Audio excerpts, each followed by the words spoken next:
अरे बाहर से बन गया वो हनुमान जी, तो नहीं, बाहर से नहीं, अंदर से आपको बनना है। अगर अंदर से अपने आप को विकसित कर लिए तो क्या होगा, आप जीवन में कभी अनसक्सेस नहीं होंगे, आप कहीं ठोकर नहीं खाएंगे, आप अपने जीवन को महत्वपूर्ण बना लेंगे और समय बर्बाद नहीं करेंगे। समय जब बर्बाद हो जाता है व्यक्ति का, वो क्या करता है, जीवन को पहले बर्बाद करता है। और जितने बुरे लोग हैं ना वो सब आपके मित्र बन जाएंगे। अगर आप अच्छा बन रहे हैं और प्रगति कर रहे हैं तो उसका पता है लक्षण क्या है, पता है, बता देते हैं आपको, इसको याद करके रखिएगा और आप तुरंत आप अपने जीवन में इसको देखिएगा एनालिसिस करके। अगर आपके अच्छे मित्र बनने लगे तो समझ लीजिए हम अच्छे रास्ते पर चल रहे हैं और हम अच्छा कर रहे हैं, आप जीवन में सफल होने वाले हैं। और सारे जितने भी लफुआ है वो सब आपसे जुड़ते चले जाए तो समझ लीजिए कि मेरा पतन हो रहा है और हम गलत रास्ते पर चल रहे हैं। तो तुरंत वहां आप अपने आप को रिकवर कीजिए, बदलिए अपने आप को, समझ गए ना, तो आप क्या होंगे, सक्सेस हो जाएंगे। और आपके अंदर में दुर्गुण आएगा तो दुर्गुणी व्यक्ति आपके नजदीक आएगा, वो बीड़ी पीना सिखा देगा, सिगरेट पीना सिखा देगा, गंजा भांग सब पिलाएगा, तिरंगा चौरंगा पचरंगा जितना ही सब होता है ना, गुटखा चुटका फुटका ये सब आप खाना सीख लाएंगे। और कल फिर पिताजी का पॉकेट मारना शुरू कर दीजिएगा, आप में ज्यादा फैशन का ये आ जाएगा, अरे ऐसा हेयर स्टाइल रखो तो ऐसा फैशन करो, ऐसा फैशन करो। अब पढ़ने पर दिमाग नहीं है, अब कहाँ दिमाग जा रहा है आपका, फैशन पर। और फैशन करने का समय है नहीं, अच्छा दिखना चाहिए, अच्छा बनना, बनिए भी, अच्छा दिखिए और अच्छा बनिए भी, तो आपका जीवन संतुलित हो जाएगा। आपको हम यहाँ क्यों बैठाया है, इसलिए बैठाया है कि आपके अंदर में बहुत सारा शक्ति है, वो सोया पड़ा है, उसको जगाइए। वो कैसे जगेगा, वो ध्यान के माध्यम से जगता है, वो प्राणायाम के माध्यम से जगता है, वो मंत्र के माध्यम से जगता है। मंत्र का भी विज्ञान है, प्राणायाम का भी विज्ञान है, ध्यान का भी विज्ञान है, हर चीज का विज्ञान है। उस विज्ञान को जैसे जैसे आप समझेंगे तो आपको लगेगा कि यार ये तो पकड़ने वाला चीज है। और जीवन में जब उसका प्रैक्टिकल करेंगे तो क्या होता है, हवा क्या करता है, उछाल देता है। अगर आप हवा दीजिए चक्का में तो क्या होता है, चक्का पूरा भर जाता है हवा से, क्या होता है, वो गाड़ी को उठा लेता है ऊपर और गाड़ी चलने लगती है। अगर चक्का का हवा निकाल दीजिए, 20 लाख की गाड़ी है, हवा नहीं है, चल पाएंगे आप, क्यों नहीं भाई, इतनी महंगी गाड़ी है फिर क्यों चल पा रहा है, अरे यार हवा निकल गई है इसकी, फिर हवा दीजिए। और मनुष्य का हवा निकल गया तो समझ लीजिए चेहरा उदास रहता है, बिल्कुल चिंता में, बुरे विचार, आपका तो यार जीने का मन नहीं करता है, इतना टास्क दिया है पूरा नहीं कर पा रहे हैं। आपके जीवन में होता है कि ऐसा होता है, समझ लीजिए आप अपना टास्क पूरा नहीं कर पाते हैं, इसका मतलब पता है, डिप्रेस्ड हो जाते हैं। और डिप्रेस्ड क्यों होते हैं, स्ट्रेस में क्यों होते हैं आप, इसका कारण क्या है, हमारी इनर एनर्जी जो है वो बैलेंस नहीं है। एनर्जी है लेकिन वो बैलेंस नहीं है, वो एनर्जी क्या हो रहा है, बुरे विचारों के रूप में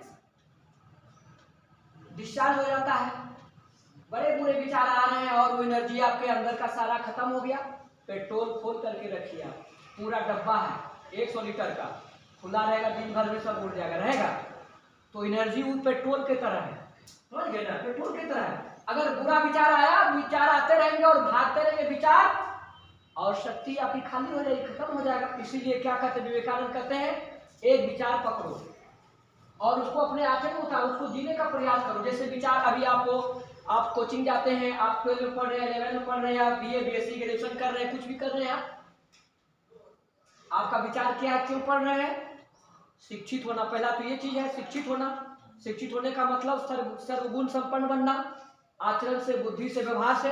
दूसरी चीज क्या है कि इसके बाद कुछ दिन के बाद क्या होगा, हमारा गृहस्थी बसने वाला, अभी आप ब्रह्मचर्य आश्रम में है, शादी नहीं हुई है आप लोगों की, लेकिन कुछ दिन के बाद जब एजुकेशन कंप्लीट होगा, जॉब आएगा, तो फिर क्या करेंगे, माता पिता आपकी शादी करा देंगे, अच्छी लड़कियां देकर के, अच्छे लड़के देकर के शादी करा देंगे। अगर सोच लीजिए शादी के बाद अगर आपका व्यवहार अच्छा नहीं हुआ, आपका विचार अच्छा नहीं हुआ, तो पति पत्नी क्या होता है, बराबर लड़ाई होते रहता है। और उससे लड़ करके जो आपके जीवन में जो शिशु आने वाला लड़का लड़की, वो भी लड़ेगा, आपका जीवन अच्छा नहीं होगा, आपका परिवार अच्छा नहीं होगा। तो यहाँ बुलाने का मतलब है ना, आपको सर्वगुण संपन्न बनाना, आप एक सुशिक्षित सुयोग्य नागरिक बनना। और ये जब आपके अंदर में आ जाएगा ना बच्चों, विद्यार्थियों, मित्रों, तो आपके जीवन में कोई समस्या रहेगा नहीं रहेगा। संग्राम जिंदगी है, लड़ना उसे पड़ेगा, जो लड़ नहीं सकेगा आगे नहीं बढ़ेगा, वो आगे नहीं बढ़ पाएगा। आगे बढ़ने के लिए क्या करना पड़ेगा आपको? टैलेंटेड बनना पड़ेगा। टैलेंट, अंदर की जो शक्ति है उसको जगाना पड़ेगा। और ये बिना पुरुषार्थ का नहीं होता है। पुरुषार्थ का मतलब अगर आपको हम टास्क मिल रहा है उसको पूरा करिए, ये पुरुषार्थ है। और हम टास्क पूरा नहीं कर पाए तो पुरुषार्थ आपका सफल नहीं है। आप लेजी हैं, उदास रहते हैं, निराश रहते हैं, आलस में हैं, अरे हटाइए इसको। कैसे हटेगा? तो आपको जो हमने टिप्स बताया, प्राणायाम कई प्रकार के होते हैं, वो प्राणायाम आपको कराया जाएगा, वो ध्यान आपको कराया जाएगा, कुछ फिजिकल एक्सरसाइज कराया जाएगा, जिसको आसन है ये कराया जाएगा। इसे करने से और कराने से क्या होगा? आप देखेंगे अपने जीवन को सुंदर बना लेंगे।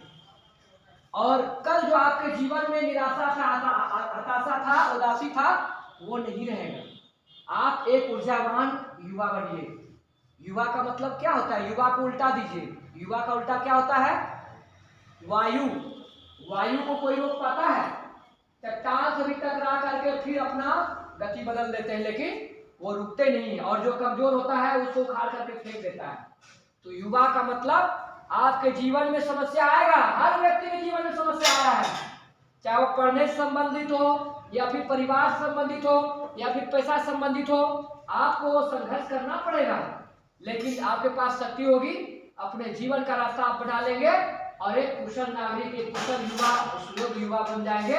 और क्या होगा? अपने जीवन को आप सफल बना लेंगे। तो चलिए आपको थोड़ा सा यहाँ से हम अभी मेडिटेशन करा रहे हैं, ध्यान करा रहे हैं, ठीक है? अपने जगह पर पहले खड़े हो जाइए एक बार। भैया ने जो बात अभी कही, बहुत सुंदर बात कही। हमने भी साहित्य को पढ़ा, बड़े बड़े जितने भी विद्वान हैं सभी ने संघर्ष किया है, तभी वो आदमी बना है। खड़े हो जाइए। तुम लोग संघर्ष करो। उसमें गायत्री मंत्र हमारे साथ आप बोलेंगे।